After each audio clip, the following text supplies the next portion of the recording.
Hello, everyone, and welcome to the Phileas Club. The Phileas Club is a show where we talk about the news, but with people from different cultures and backgrounds, and so we get different views and opinions on what's happening in the news and around the world. My name is Patrick Beja, and this show is possible because you support it, and by you, I mean the people who do. But if you want to be a person who does, then you can become. It's so easy. No difficult conversion ceremony. Just go to patreon.com/the Phileas Club and you can support the show and help it run. Without you, it does not exist. So if the show brings something to you, knowledge, entertainment, openness of mind, which is why I do the show, and it's kind of the one lacking thing in our media world, then if you enjoy that part, by all means, consider becoming a patron at patreon.com/the Phileas Club. The link is in the show notes. And without further ado, let's jump into the show itself. Well, introductions first. As I said, my name is Patrick Beja. I am originally from France. I'm currently living in Finland with my wonderful, wonderful wife and a little child who's been driving us a little bit crazy, although he's adorable. And on the show today, we have two Americans who are, can I say, Tony and Alex, of conservative sensibilities? Is that a fair assessment? That's fair of me. All right. Well, I'll let you talk about yourselves rather than describe you. Let's start with Tony, who's been on the show many times, but not in the past few months, which I was shocked at realizing. I missed you, Tony, and I never thought I would say that of a conservative. So you see, anything can happen. I'm kidding. I have many conservative friends. I can count them on the fingers of at least one hand. How's it going, Tony? It's going very well, thank you. And I've missed you as well, missed doing this. And as an introduction to myself, my name is Tony. I'm from Southeast Ohio. That's one of the medium-sized states in the middle of the country. And I am a banker and a dad of 3 and a husband of 1. And as Patrick said, I'm a conservative Christian, which puts me in a whole different level. And I am grateful, and it's my pleasure to be here today. Thank you for joining us, Tony. Alex has been on the show before as well. Was it once or twice? I can't remember. Maybe it was just once. Yep. Yeah, just once. So thanks for being on again. You are also of conservative sensibilities, although you don't really. I think Tony fits a little bit of my image of a conservative, like my reasonable image. Alex, from the discussions we've had, you don't really fit my cliches, but maybe you can tell us a little bit about yourself so our audience knows where you're coming from. Well, Patrick, I've heard no higher compliment. I aim to misbehave. My name is Alex Mitchell. I live in Atlanta, Georgia, North Atlanta, Georgia, which is a state in the southeastern area of the United States. So, it's a very, very conservative area. I am socially more liberal than, most conservatives, as Patrick mentioned, but I am also fiscally very conservative, leaning probably more libertarian in those areas. So that's me. I'm a strength coach down here, and I basically help people who are either undergoing cancer treatment or are just, growing older and finding that they're weaker. I help them become more independent and younger. Wonderful. I can't remember if I asked you that question, and feel free to not answer if you don't want to, but did you vote for Donald Trump or not? I think I mentioned I did a write-in ballot, so I did not. Okay. All right. So, I'm thinking as I'm doing this little intro that I'm kind of falling into a trap, which I don't really like, which is kind of jumping into that playful, oh, I hate conservatives and I'm a Democrat and so first of all, I'm not from the US, so Democrat I don't really think even applies to me at all, even though I'm probably closer to that in my political sensitivities, or sensibilities. But as I'm talking, I'm realizing, oh, I'm making that playful distinction, which is still reinforcing the divide. And certainly, we are from different political sensibilities, as we have been mentioning since the beginning. But I don't know, like, if this show has taught me anything, it's that most of the time when I talk to people that I don't agree with on the surface, it's like when I was telling in the beginning, I mean, Tony, we've been talking for, what is it, like 2 years, 3 years? And sure, we don't know each other very well. We talk about stuff every few months and we interact a little bit here and there. But really, when I first invited you on the show, it was like, oh, let's have the religious conservative guy give us his view on things. But now I really don't think about that. I think about, the dad, the guy who works in finance, and the Christian without any kind of political affiliation attached to it. And I don't know why. Just I feel the need to mention this now, because having that a jokey, oh, you're a conservative and I'm not. I have a conservative friend, like we were joking about before the show. Oh, I have a black friend, so I'm not a racist. Like, it feels a little bit icky even joking about it, because it doesn't really feel true. It feels more manufactured than true. I don't know. I don't know if this is making any sense, but I felt like saying it. Yeah, I would say that that's exactly right. All categories are manufactured, though. So Yeah. I mean, we made up race, we made up political distinction, we made up all that. I mean, okay, now you're going to the other extreme. I don't think I would say, like, we made up. There are political parties, and even though they're very opposed in the U.S., it still means, it's a way of saying what you think.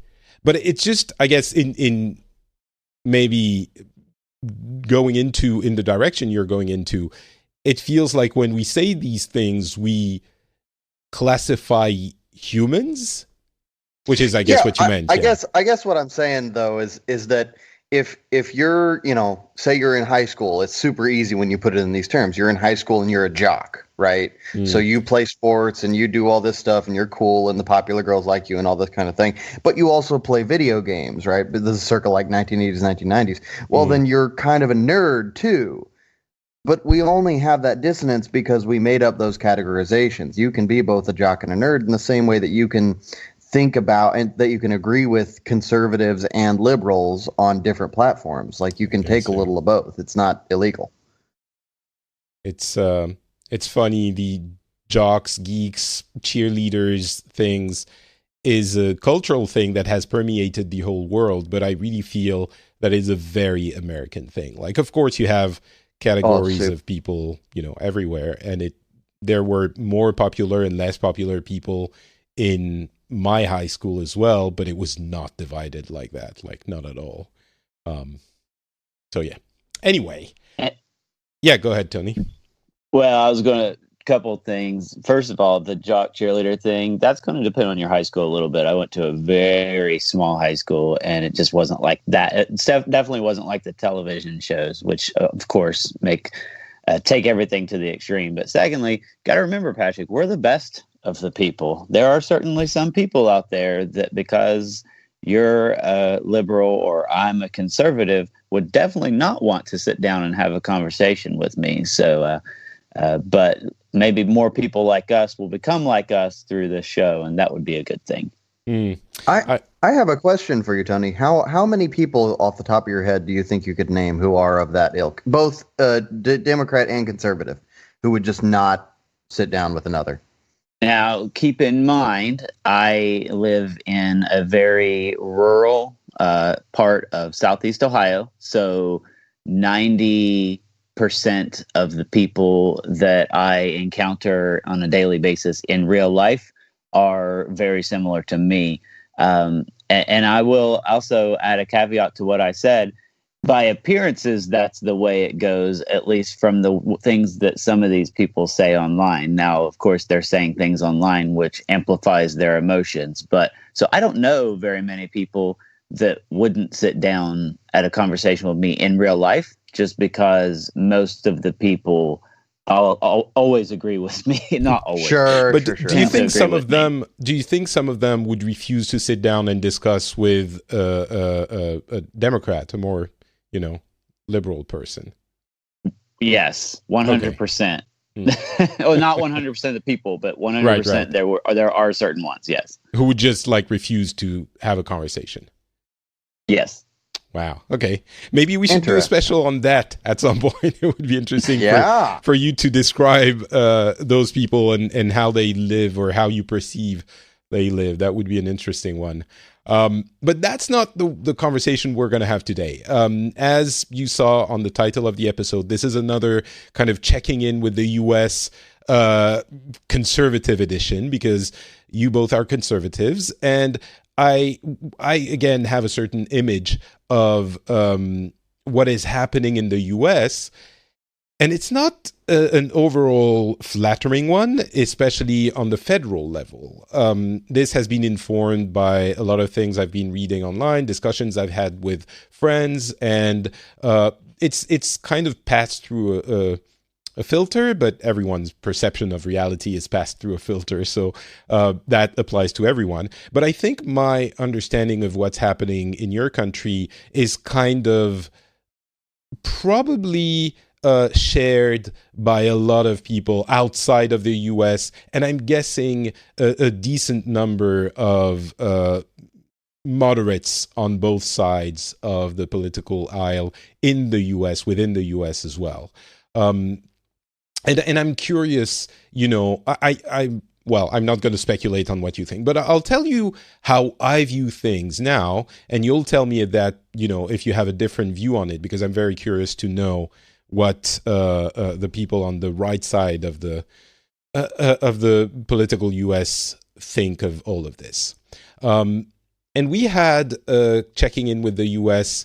episode a couple of months ago with Tom, our good friend Tom Merritt, who is, as I joked in the episode, excruciatingly neutral. Like, he tends to be, it's like he's an extremist reasonable. He puts everything into perspective to an extent that I think is extreme, as I mentioned.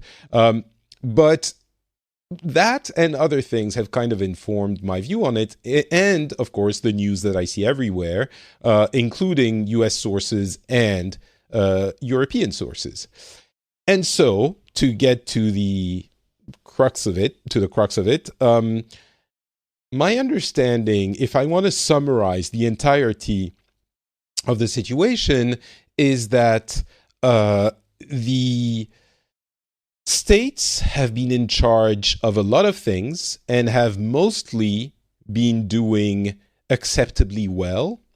But of course, the big question is the involvement of the federal government, which has done a few things, help packages and things to help the economy and things like that. But there has been a lack of coordination from the federal level, and the impulsiveness of Donald Trump. My impression is that it's not just that it didn't help, or I guess it's another way of saying the same thing. It's not just that it didn't help, it's that it was needed and it wasn't there. So it's not like, oh, well, things went okay and they could have gone better if the federal government had coordinated and helped more. It's that states have been needing to work harder and over time because the federal government hasn't been responding in all of the areas it should have been. And Trump, being who he is not capable of correctly addressing the very difficult situation that the U.S. and every other country is in. And I don't think it's a complete disaster, as some people, I'm sure, would put it. But it's looking like, maybe you wouldn't grade it an F, but it's not just, a C or a B. I think it feels like less than that, and there are some important missed opportunities that should not have been missed. So, and the person of Donald Trump himself, even if you put aside his antics, which are difficult to put aside in a time of this importance and this crisis, even if you put those aside, he's not been doing very well in his charge of president of the U.S. So this is roughly how I see it. Let's start with Tony, who's maybe on the more conservative side, and there's also the religious factor, which I think is interesting for some reason. But yeah, so Tony, how do you view how things have gone until now? We can talk about how things are today and how they're going to be, in the next few weeks and months. But until now, for the past few months, how do you view the situation? Well, Patrick, it's kind of hard to respond to your synopsis of how things have gone, because you mentioned that there were missed opportunities, things didn't go the way they should have, but you didn't give specifics like what you're thinking. So just in general, at least in my neck of the woods, I don't want to say it's been a non-issue, because we're all staying home. We're locked down, sort of. I said that in the pre-show. We're not truly locked down, but we don't go out. But it hasn't. We've had 2 cases in my county and no deaths. So other than the fact that we've all changed what we've been doing, which has been a state mandated item, not a federal mandated item, it hasn't really affected Meigs County, Ohio. Having you were said mentioning that, go ahead. Before the show, just because the listeners don't have that, might be interested in knowing what the situation, what kind of lockdown you're in. You're working from home, going to work a couple of days, a couple of times a week if you need to. But other than that, your kids are home, your wife is home, and you don't go out much. Like when you say it hasn't affected us much, it might make it sound like you're just, going out just as you were before, but that's not the case. Yeah, we don't go out. We don't go out to eat. Restaurants are closed. So the way it's locked down here in Ohio, restaurants are closed to dine in. So you could go to a drive-through, you can go get pickup. Most businesses that provide non-essential functions are shut down. Retail, clothing, things like that. Some, small businesses like that. Our sports, both of my boys play baseball. That has been shut down for the year. And as far as work, I am a banker, so I am considered an essential employee. So I do work from home. I do go to my office a couple times a week, and every now and then I do have to visit a customer's location because I provide tech support for some of their products. But we have been. What I do is I have to wear a mask when I go to the customer's location. I have to wear gloves and social distance 6 feet from the customer whenever possible. So yeah, it's affected us greatly, but other than that, that's what I meant. Other than all of that, which is hard to say because it's a gigantic effect. This has been the craziest thing that's ever happened in my lifetime. My wife and I have talked about that. My kids will have this experience, and it's been the biggest upheaval to our lives that we've ever had. However, the sickness and the death have not been in my area, and that's what I was trying to convey. But as far as the federal involvement, I don't know what else they should or could have done. I know that there were some issues with tests at the very beginning, and that was a failure. We didn't have enough tests, and that was a problem. But the rules, the lockdowns, things like that have been happening at the state level. And I'm one of those Americans who thinks that's the way it should be, because the way Ohio responds to something like this should not be the way New York responds to something like this, because we have very different setups. In fact, one of the things that I do criticize about the way the Ohio governor has done things is the way Meigs County, Ohio responds to this should not be the same way that Franklin County, Ohio, which is where Columbus is, responds to this, because it's very different. In Columbus, they probably should have lockdowns. We probably didn't even need to be locked down in Meigs County. I understand it. I'm not complaining about it too much, but to be realistic, we probably didn't need that where I am. It was unnecessary. I say that as someone with no experience in these things, but no, I understand. I mean, if you've had like 2 recorded cases, the thing is, you know that it might not have been necessary once you know that you've only had 2 recorded cases, but it's hard to know when people are traveling from all over the state, and some people will come from out of state, out of county. So initially you might be more prudent and say, all right, let's just lock down for a few weeks and see what happens. I think that's not an unreasonable response, right?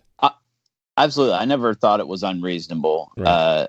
And I think that it was needed at the very beginning, but it certainly went on longer than it probably should have, at least for us. You know, it's really interesting because you're describing the situation in a way that is, in a way that is pretty similar to what's been happening here as well, in rural Finland, and even in, well, maybe it was a little bit more harsh in France, but I think it was mostly similar. So that's interesting. And to get back to what you were saying about I'm not giving specific examples, I'll confess, I still think there are some things that should have been coordinated on the federal level to help. Maybe it didn't apply necessarily to areas that are, that were less affected like yours, but it feels like areas that needed more help could have been, there could have been some coordination, maybe spreading the cases, the people, the sick people, and the medical equipment and all of that could have been helped on the federal level. But I'll admit as well, I'm not a super huge expert on this, and I don't know enough of the American situation. So while I'm not sure I've disproven my feelings, I'll admit that it is kind of at least partly feelings rather than actual knowledge, so it's I'll admit that. I'll also say, and then I'll ask Alex how things have been going on in his part of the country. I'll also say on the test side, initially it was like no one had tests and no one had masks. And that was a contentious issue, very contentious issue in France as well. But, it's like the first time you face a difficulty, you don't know how to handle it, no matter how many times your teacher has told you and you've read about it in books. It's never easy the first time you do something that difficult and that different. So... And if I may, the mask thing has been contentious here as well, because at the beginning, because there was a shortage, we were told as general citizens, don't wear masks, don't waste masks, save those for medical personnel. But now, of course, we're told if you go out, you need to wear a mask. So I understand why they did that. It was more necessary for medical personnel then. And the private businesses that have shifted their production to start making masks and other equipment, that has been awesome. And hopefully they'll make some money from that as well, because they're selling them cheap, but they're still using their costs. So, but there has been a lot of businesses that have shifted to help in this situation, and I think that's great. And just to not my horn, but my bank's horn, we bought thousands of masks for our employees to use, because one of the recommendations for the state government is if you're going to be open, you need to wear your employees need to wear a mask. We also bought thousands of extra masks to send to the local medical centers as well for free. So I'm very proud of my bank for that as well. Yeah, it was a very similar situation in France, at least. In the north, and Sweden is kind of a specific case, but in Finland, it's like, yeah, wear masks, but whatever, kind of a little bit. So everyone's wearing. People are now starting to wear masks, but in France, in the beginning, of course, we requisitioned all of the masks to give them to medical personnel, as you mentioned, and we were told masks are not needed. And now people are angry because they're like, oh, but we should have had masks. Why did you say they aren't needed when now you say they're needed? You lied to us. And I guess I'm, again, on the same line as you are, Tony, because I'm like, well, they were needed by the medical personnel. And they can't really trust the population who was rushing to buy toilet paper, if they say, well, it's better to wear masks, but we need them for medical personnel. Of course, they wouldn't have had all the masks, and it would have created panic, and it would so anyway, now we wear masks, and it's probably better to do so. And also, I'll also mention this. The medical community was torn on the issues of masks because they thought they didn't really help, and they worried that people would ignore other safety precautions and measures if they had the masks because they felt they were being protected when they actually weren't as much as they anticipated. So that was also a factor to take into account. And yeah, anyway, masks. Alex, so we've talked for a little bit now, but how do you view the past 2 months and how the different levels of government have operated and how efficient they've been?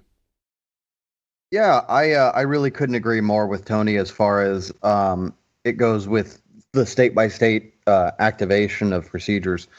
In Georgia, it looks like we're kind of in a similar position to Ohio. We've got about 10,000 more confirmed cases. We've also ramped up our testing a pretty good bit in recent days, and we've got about 1,500 deaths. That means that, for instance, I have contacted every single person I have been in contact with or met or worked with in the last 4 years. And there is one person I know who even knows anyone who has had COVID-19. So, Atlanta needed to shut down, especially downtown Atlanta, midtown Atlanta.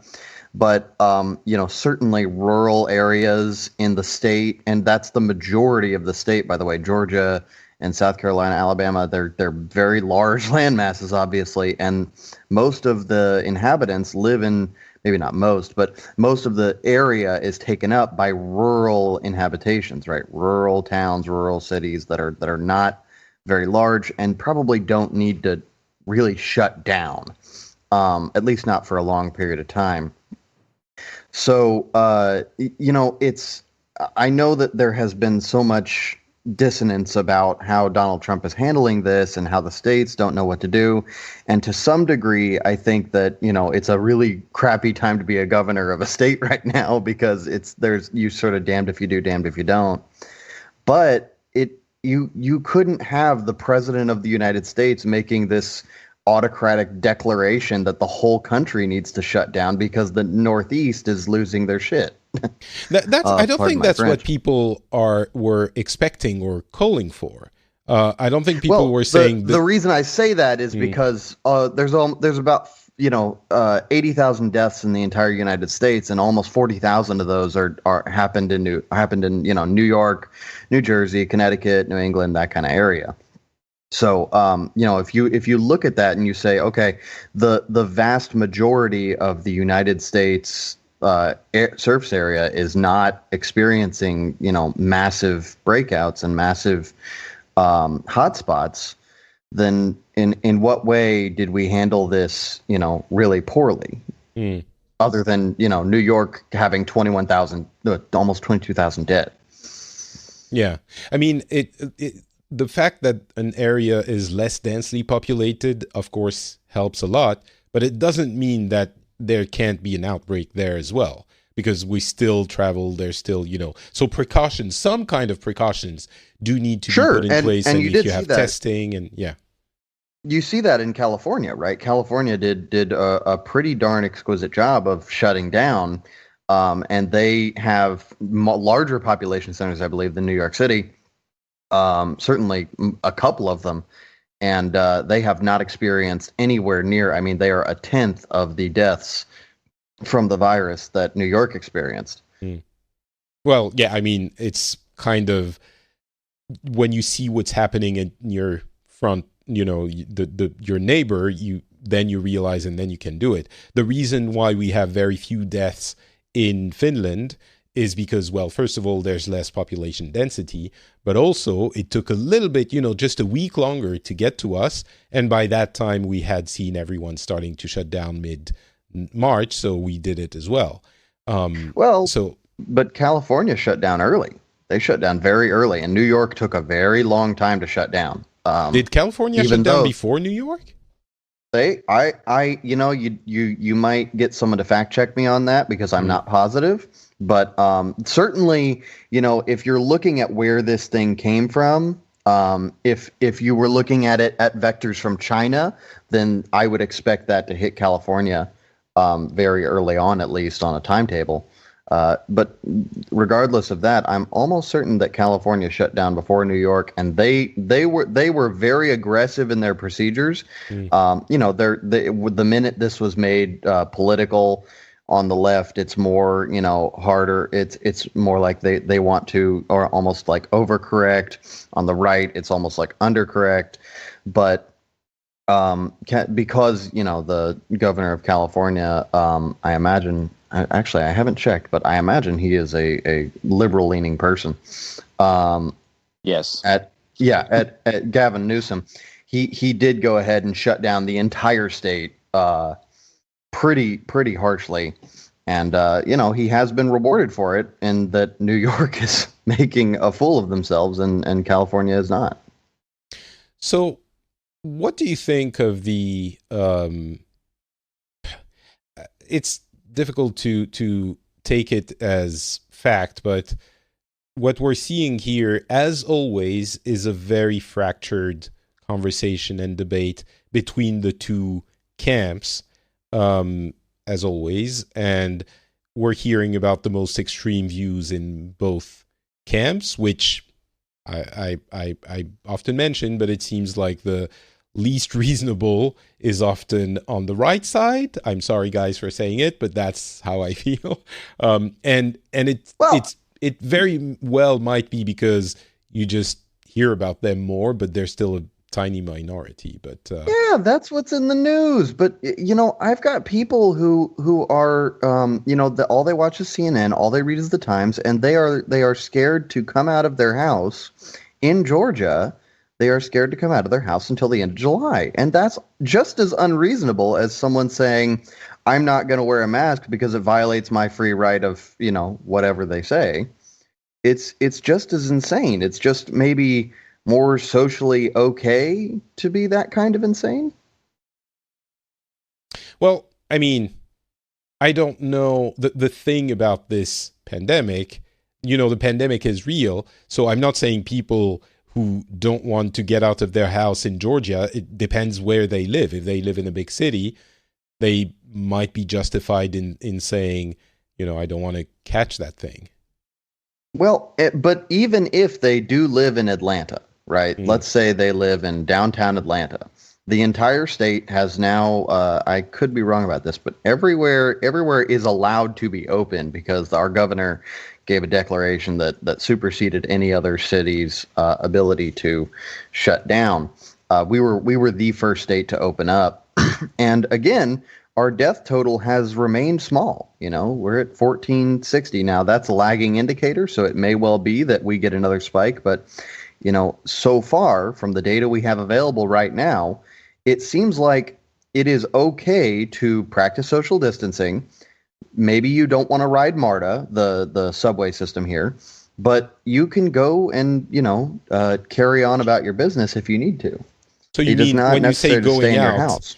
when you're saying going out, you're saying like you're not saying go to a concert, but you're saying go out and No. practice social distancing, maybe wear a mask, go out for your groceries and Yes, stuff like exactly. that. You don't Like have to pay Instacart. You don't have to, you don't have to irradiate your food when you get it delivered.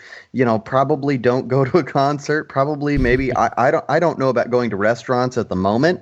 right, yeah. Dine in at a restaurant. Maybe the patio area seems safe. But you can go to if you need something from CVS or you need something from Kroger or whatever it is, need something from the pharmacy, you can go get it. So you mean there are people who are like, oh, I will not go out of my house, like period, until the I end have of several July. clients. I have several clients who are not removing themselves from self isolation until the end of July Aren't your because they're so clients a scared. little bit older? Like, aren't they on risk groups? Or you're talking about other people who aren't in risk groups? I'm so some of them are not the ones I'm talking about. I Okay. I would not fault them for July still is probably a little Yeah. pushing I it. mean, I would we'll see not what fault them for happens being then. But cautious though. yeah. Right, exactly. It's making it a date that's kind of silly Yeah. and insane. But I would not fault, anyone who's undergoing chemotherapy. This is a horrible, horrible time for them. Of course. Anyone who is over the age of really, 70 or in a compromised position, those people are really the people who are being most hit by this. And I think there's a lot of histrionics that's taking away from what they're facing.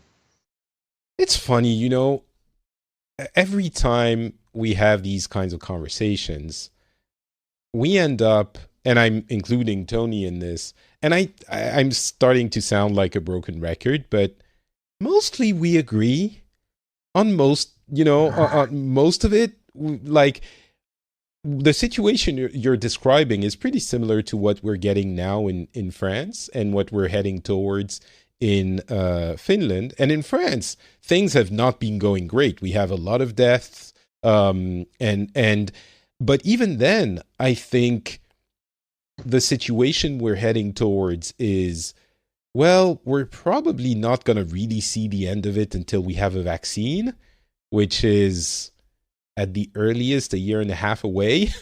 And we can't stay in complete maximum lockdown nonstop for 2 years. So the quote unquote game we're going to play, that's my interpretation. They're not saying it like this, but what we're going to do is we're going to be flexible on social distancing measures and lockdown and might return to it if we need to. But the compass is going to be the health services capacity. If it gets overwhelmed or if it shows signs of heading towards an overwhelmed state, then we need to tighten the screws a little bit. And when things are a little bit better, then maybe we can relax things a little bit. And it's going to go back and forth for a while. But the idea that maybe a little bit naively we were heading towards 2 months ago was we can't get the virus. The reality is we're probably most of us going to get it over the 2 years. And that because we can't just lock down everything, not just for the economy, because the economy is, of course, a valid concern, but not just because of that, if only for children. They need to be schooled, like in the sense that they need to be socialized and go to school and learn stuff. There are some categories of social categories that are at risk if they don't go to school. Anyway, that kind of thing. So I guess overall, the various views on this and tendencies are kind of converging throughout the world in that consensus, which is fairly similar if you don't read Twitter, I guess. Yeah, if you ignore the histrionics and the political theater, this whole situation doesn't make sense because we don't know anything because this virus is so brand new. We have no data on it that's actually scientific and that it's peer reviewed and that it's been replicated, all that. but you can actually, sort of make sense of why the federal government of the United States, for instance, didn't shut down the entire, 50 states of the Union. You can make sense of these things. Let's talk a little bit about how things are going now and how you see them going. As we said, we don't know what's going to happen in a couple of months, but in the next few weeks maybe.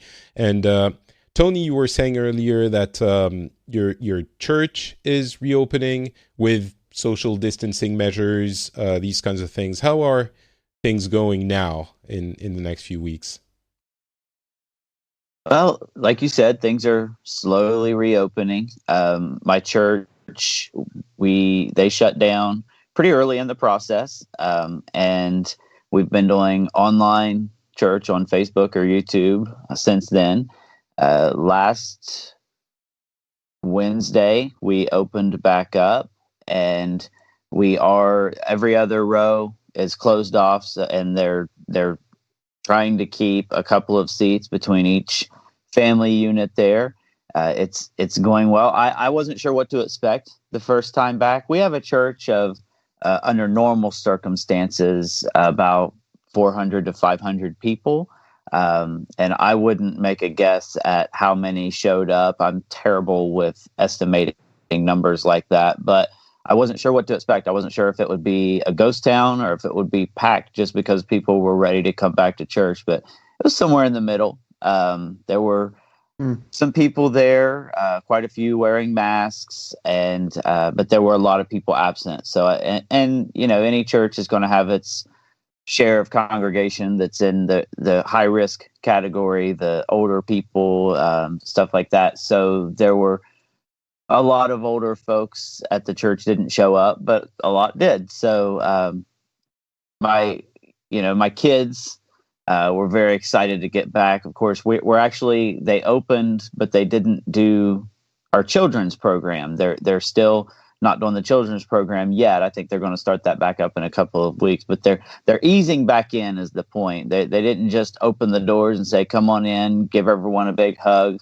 In fact, they've made announcements that hugging may be avoided right now. It's thrilled me. I'm not a hugger anyway. At church, I just give me my space under normal circumstances. So this suits me just fine. But lot of conversation about whether that's a good idea or a bad idea. But to reopen the church, you mean?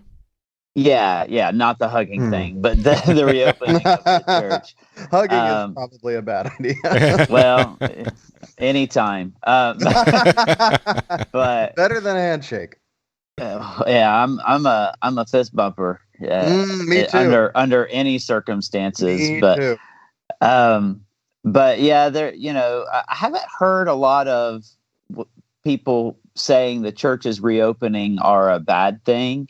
And I'm sure it's out there. I'm sure people are saying those crazy Christians aren't social distancing. They're going to church. But I know it was when it was in the middle of it, in the thick of it, I guess, the churches that were still going were heavily criticized. And I was one of the people criticizing. I'm not if the government tells me to do something, I'm going to do something no matter what kind of guy. But if I'm told to stay home to avoid an infectious disease, I'm probably going to follow along. And our church was one of the good ones that shut down when it was told to. And now that they were told that they could reopen, they reopened. So I think they're doing things the way that they should be done. It's when you say the church is reopening, and my first reaction is, oh, that is a bad idea. But when you describe it further with social distancing, and especially the number of cases in your county being so low, it's like, all right, if things turn out to be to go bad at some point, then we can revisit it. But I mean, I'm guessing if there are, if the situation changes, you close things down once, I'm guessing you wouldn't, you might think it's a good idea if number of cases start to increase all of a sudden to close things down again until things quiet down. I'm guessing. Oh, tell me if I'm wrong. Sure. I mean, if there's a reason we'll do it. And our pastor talked about it when the service before they shut down, when he said, we're not having service on Sunday. He said, if the government just told us you can't have church, we would be here. However, if the government says you can't have church because of this disease, that makes sense. So my church is one of those churches, Patrick, that does have their ear to the ground on whether or not the government is ever going to shut us down just because we're Christians. So we're a little crazy in that respect. So, okay, let's just for 30 seconds. I don't want to turn, maybe this would be another whole episode unto itself, but you really think that at some point the government would want to shut you down because you're Christians? That's actually something that some people in your congregation think? Yes. Okay. Not because we're Christians, but because of the beliefs that offend people. And I'm not saying this year, next year, 5 years, but I believe that as society changes and passes by the Christian beliefs that the social beliefs that we believe that aren't well accepted, like what? Yes, abortion? I do. What else? Homosexuality and any kind of sin, adultery, abortion, maybe, but so homosexuality, things like that. Now we're going to stop being friends. You think homosexuality is a sin that should be fought, and I don't know. I'm how far does it go in your congregation? Since you said we're not going to be friends anymore, goodness. I'll give the quick version. Okay. And this is, so the Bible states that homosexuality is a sin. The Bible also states that adultery and fornication are sins.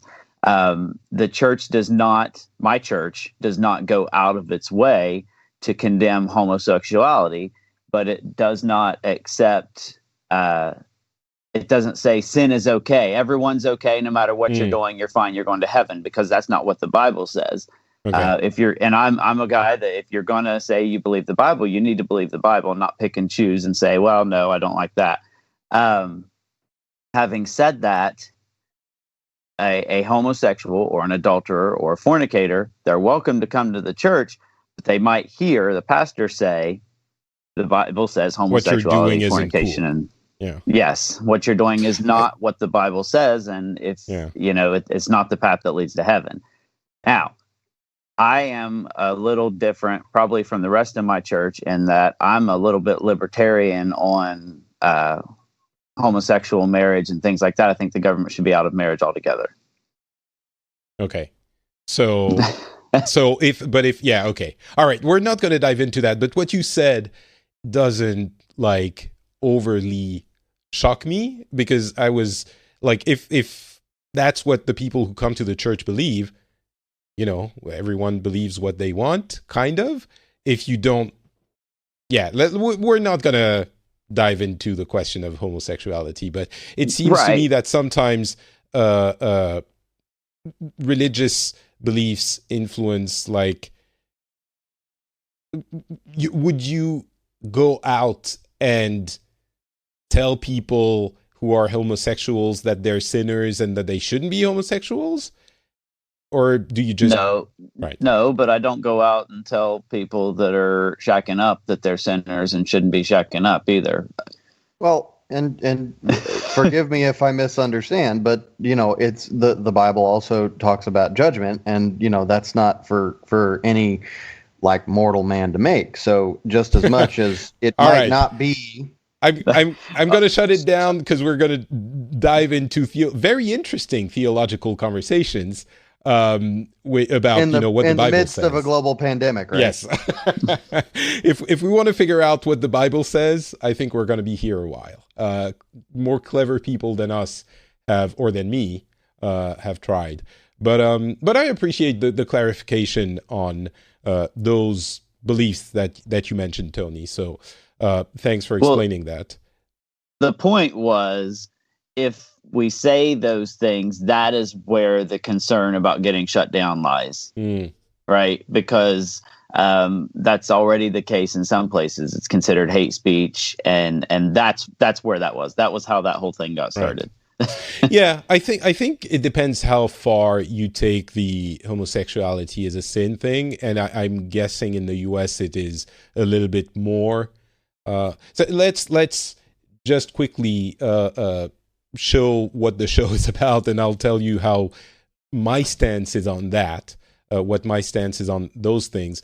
In France, religion is a very separate thing from public life, and so if some religious groups believe that homosexuality is a sin, and it's like, okay, it's not really like it borders probably on hate speech, maybe. But if you think that it's not cool, essentially, if you don't attach the word sin, all of a sudden it kind of loses the drama. If you say you don't like homosexuality, but don't actually go out and discriminate against someone because they're homosexual, then okay, like everyone has their own ideas, I suppose.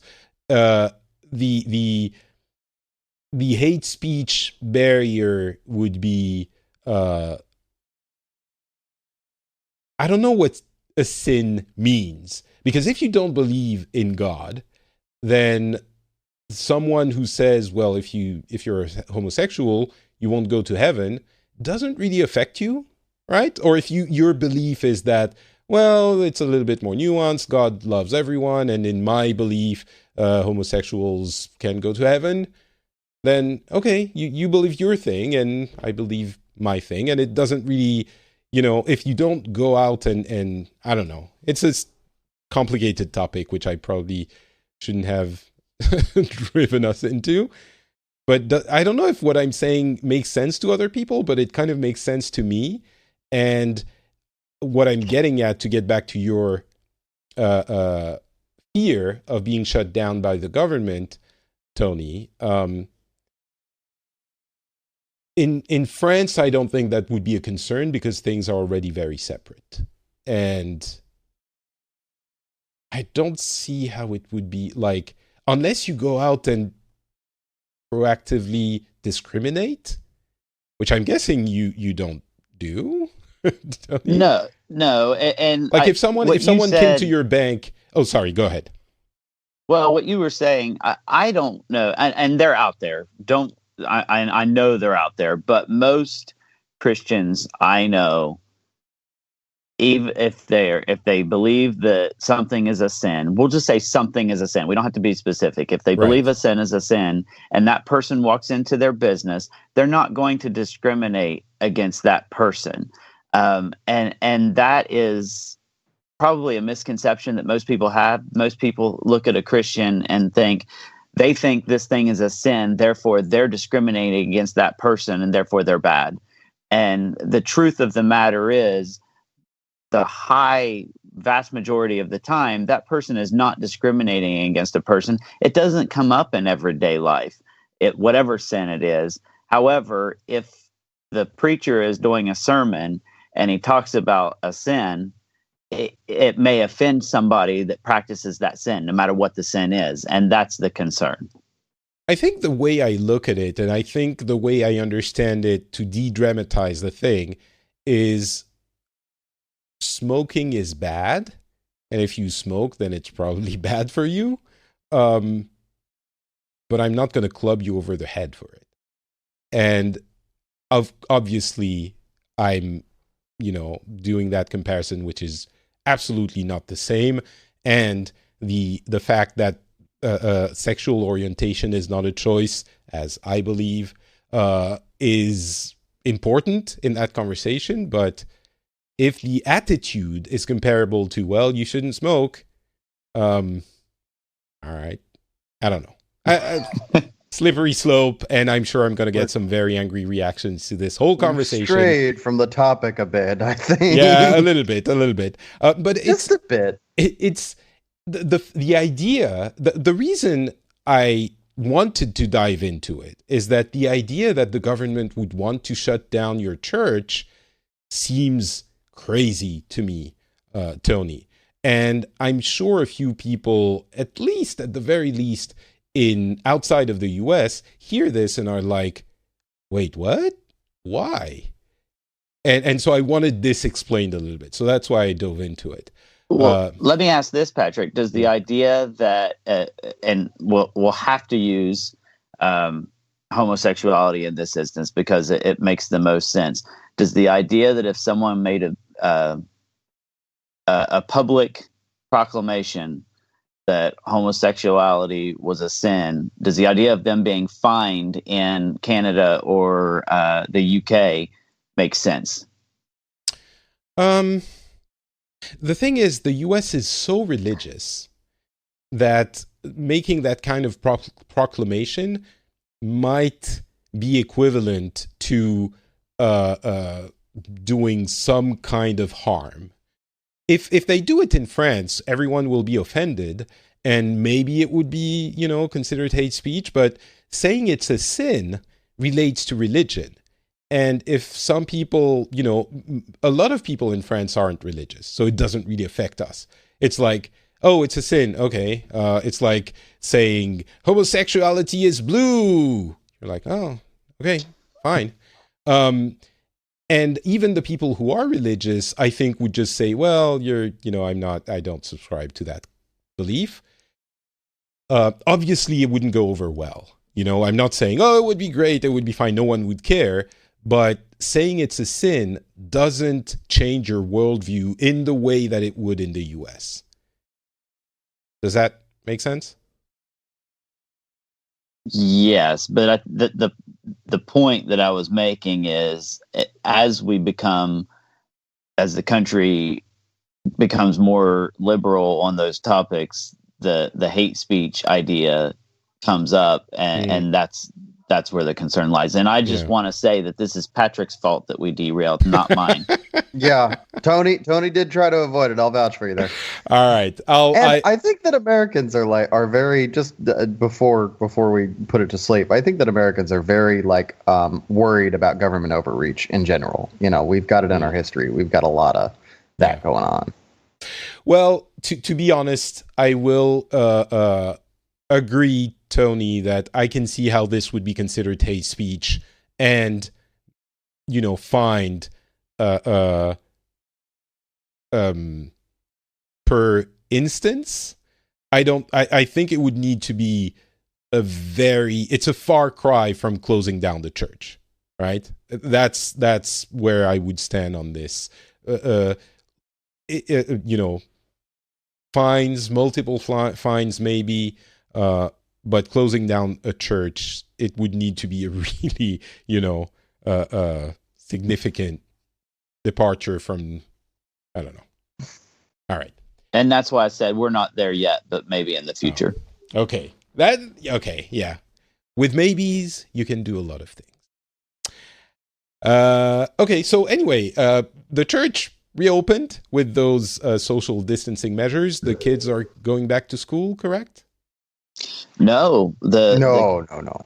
Kids are out of school for the summer, and it's looking like, at least at the moment, it's looking like next year it's going to be what they're calling a blended experience, where they go a couple days a week, they stay home and do at-home learning a couple days a week, and then the last day is like a planning day for teachers, which is a really bad situation for people in my area because our internet is not very good, and some of those kids at least that are trying to learn from home, they're at a very real disadvantage because of poor internet.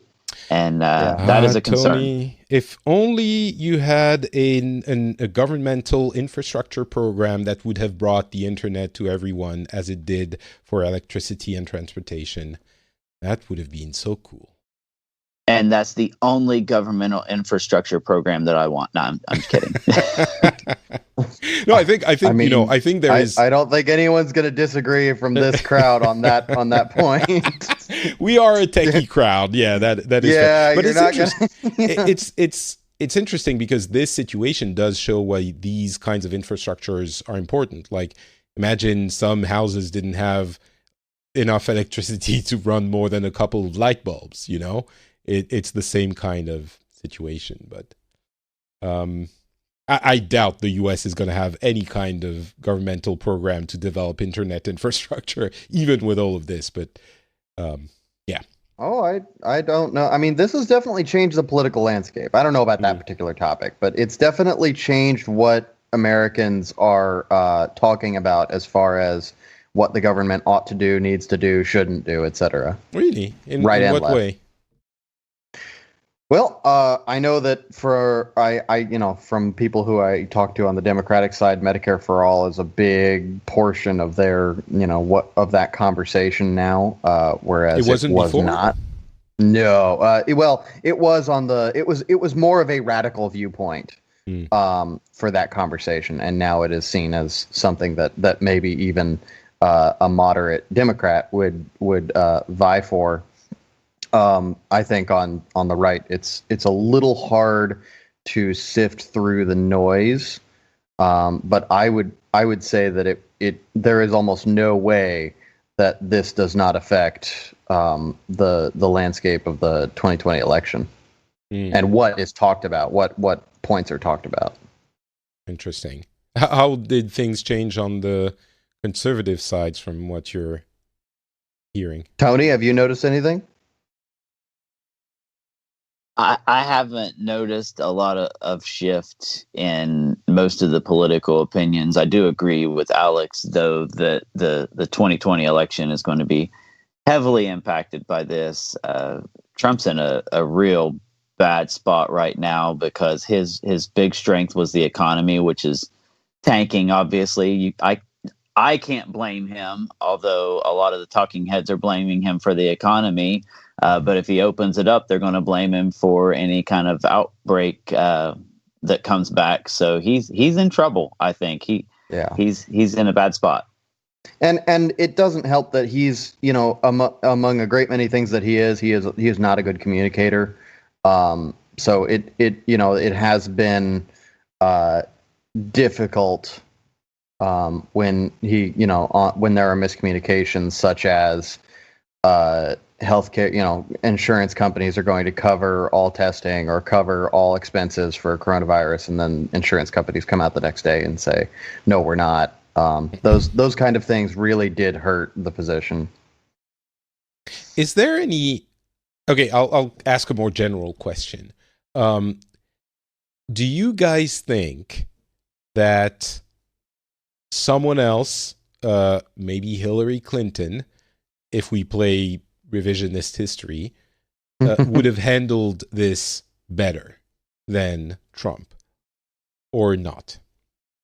No, I don't think so. I think she might have been able to, I think the communication side might have been better executed. Well, yeah, that's not a hard ask. Especially in the Clinton house. I mean, that was sort of their big claim to fame was communication. Correct, correct or incorrect, the facts of that. But yeah, I would say that it would probably have been, more unified in how they covered it. But that doesn't mean it's being handled better. That just means that how it's being mishandled isn't being talked about as much. Tony? So I agree. I don't think they would have handled the big issues from the federal level that have been pointed out were testing and equipment. And I don't think that would have been handled any differently. At least the equipment, there's been a lack of equipment for quite a while, and I don't think that would have changed under anybody else until it was needed to, and which is what happened. Yeah. The only thing I will posit as a possibility is that one of the big things that has hurt our response to this was the defunding of the CDC, and specifically there was a pandemic response program that we had that actually one of my clients helped make, and it was apparently, I don't know the full story, but it was cut pretty severely, I believe, the budget for that program, and they had to take out a lot of people, including eyes in China, and that very possibly could have helped us get the jump on it. get the jump on this pandemic before it actually went, came to America, or at least before we started testing in America, and that could have changed a lot. Maybe could have changed some. Tony, do you agree with this or not? I hate to say anything. I don't have any experience with that. Alex has a actual person that he's spoken to. I don't know about the cutting of the CDC, or I was thinking how would that have helped? And then he said the eyes in China. I could definitely see where that could have been helpful. So yeah, I can agree if that's the case, but I don't have any experience with that. And it's important to know my experience is totally, anecdotal. I know someone who was on it. That's all. Well, I mean, we don't. None of us is part of the White House none of staff. us public health experts, yeah. Way, right? But I will say my first reaction is, well, yes, of course. See, that's why it would have been different. This is how it would have changed. But then I look at other countries that do have appropriate response teams and experts to advise them and all of that. And I don't think we really did a lot better. I mean, Germany probably, but the UK is Boris Johnson, so that's another issue. France didn't do super well. Italy didn't do super well. Like most countries, the big thing, I guess, is when did you start responding and implementing social distancing? And did you implement tests early enough, which at the point we started doing social distancing, the cat was out of the bag, so tests weren't as efficient at that point, is my understanding. So the bottom line is we did have all of the experts, and it didn't help us respond more quickly. So as much as I hate to admit it, and believe me, I hate to admit it, I don't know. Like, maybe if you had the CDC thing, the assumption is you would have had that team of experts.